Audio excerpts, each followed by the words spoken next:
In Britain, we've just released an outstanding album of songs by artists who support the busting of the siege on Gaza. It's called, well, Viva Palestina, of course. Again, you can buy it from the website. And with me now is one of the stars of the album, and Andy Baxter, its producer.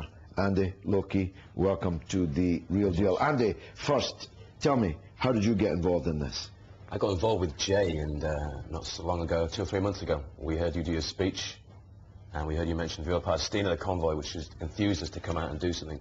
So I thought, well, why not get some musicians together, get a musical community together to show what they want to say about this, put an album out, raise some money, raise some awareness, and that's how it came about for me. It was just the infusion of your speech. And you're in the music business, but you're also a man who can feel the pain of the Palestinian people. Well, so it was political as well as artistic for you, yeah? That's what it was. I was struggling to find a way for me to get really involved. As you know, I'm involved in the activism and the political side of things, and I thought, brilliant, I can get involved, actually do something productive, put an album together, and here we are, we've got Viva Palestina. It's a fantastic album. Let me just have a look at it and hold it up for the camera, because it's really a beautiful sample here. We've got the sign to Palestine that way, and we must hope that it is that way. Just talk us through some of the acts that are on it, because there's some big names on this. Sure, we've got Drew McConnell, who's most famous for being in Baby Shambles,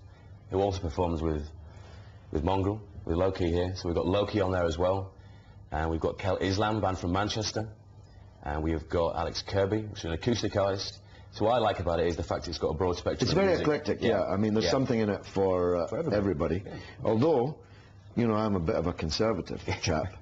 I would have said before I listened to this album that I'll skip past the rap. But actually, I think lowkey's track is the track of the album. If we were releasing a single on this album, it would be that one.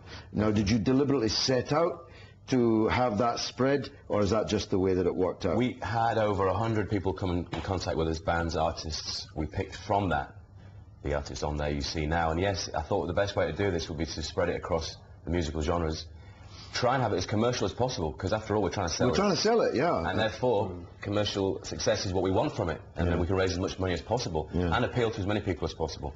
So that's what I set out to do, along with Jay.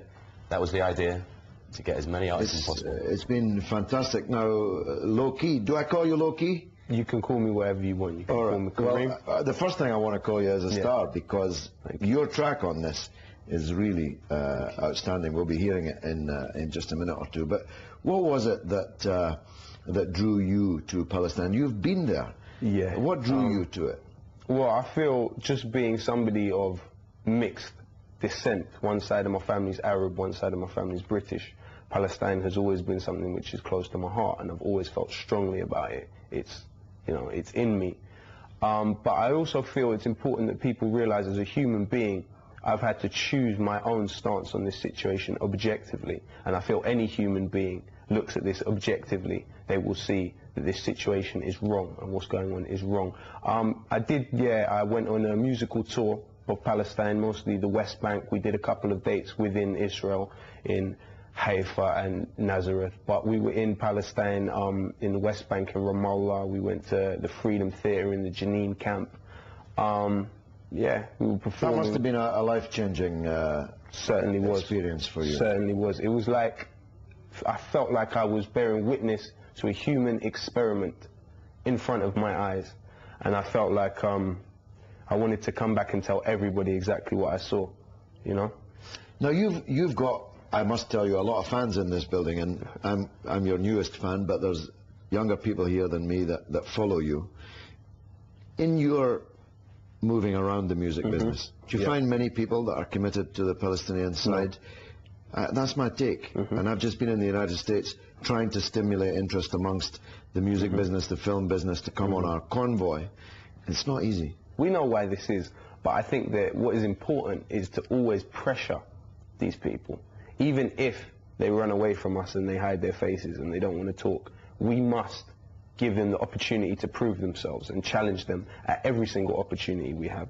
That's why my band Mongrel, we actually have members of the Arctic Monkeys, Baby Shambles and Reverend and the Makers, and this song about Palestine that I have, I make a point of performing it at our shows because I feel a lot of these people have fans who might not even know what Palestine is. So it's important that the word Palestine is put into their conscience, because I personally feel that it's not only about the ethnic cleansing of the Palestinian people, in my opinion. I also feel it's the sort of eradication of the word Palestine that they seek. That's why you'll hear it referred to as anything but Palestine. You'll hear it referred to as an Arab-Israeli conflict. I've been or there. Dispute. Or dispute even. I've been there, and it's not Arab-Israeli. It's Palestinian. They're trying to take Palestine out of the equation. Off the map, yeah. Exactly. Andy, were you turned down by many people? We have been turned down pretty much along the way. As you know, with the convoy, I sat at home watching the convoy on Press TV. But as for the papers, didn't see any coverage whatsoever. Same has been the response for the album. I've tried approaching various people. We had an advert ready to go in the Private Eye magazine. I was astounded at that. Private Eye, used to be the cutting-edge satire, anti-establishment and so on. Yeah. They refused to run your advert for this album. At the 11th hour, I was called to say, you're being investigated by the Charities Commission, and we'll be pulling the advert. And I was obviously to ask why, and they said, well, innocent till proven guilty, but in this case we have to, and so I just stopped him dead and said, well, you're treating us as if we're guilty already. We're trying to raise money for a good cause here. Yeah, we are guilty. We're guilty of coming to the aid of the Palestinian people when the establishment don't like it. Yeah. And for Private Eye to line up with the establishment and ban an advert is astounding to me. It never happened in the old days, I must tell you. And that's been a problem in terms of getting into the media with this. What about the music press? Well, that's something ongoing. Is that still going? Yeah. The New Musical Express still going? The New Musical Express is still going. We're plugging away at them. I hope soon, with artists like lowkey, this was my other idea, was to get artists like lowkey and Drew involved. We can approach the enemy and the enemy crowd, so to speak, the readership, with the music to reach an audience that will now pay attention, hopefully, to the Palestine issue. Well, what I would say about the enemy is coming to do this tour in Palestine, I had to go through Tel Aviv airport, and I was detained for 9 hours by the Israelis. Were you indeed? I was indeed. And I spoke about it to the enemy, and they actually ran a story about it, which I, for one, was very, very surprised about. It was on their website, it wasn't in their magazine. But I think they should support this, and I would pressure them, whoever's watching this from the enemy, support this album, support this album. You must support this album. That's how I feel about it. Good for you. Good.